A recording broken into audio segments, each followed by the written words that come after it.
হিড়িম্বা টেম্পলের পাশে বহু পুরনো একটা মিউজিয়াম।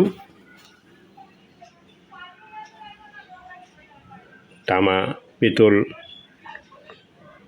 এর নির্মিত আসবাবপত্র,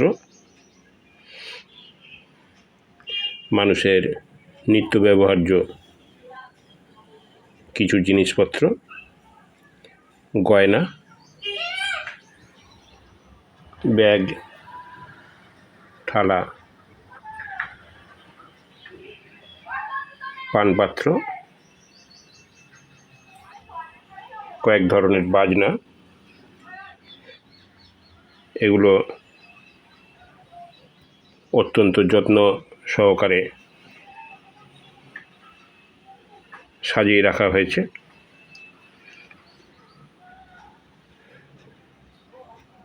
বহু মানুষ এই মিউজিয়ামে এগুলি প্রত্যক্ষ করছেন। এই ভিডিওটা আমরা আপনাদের জন্য আপলোড করলাম। আপনারা ভিডিও দেখুন এবং এপিস ক্রিয়েশন চ্যানেলটিকে সাবস্ক্রাইব করে সব সময় আমাদের সঙ্গে থাকুন।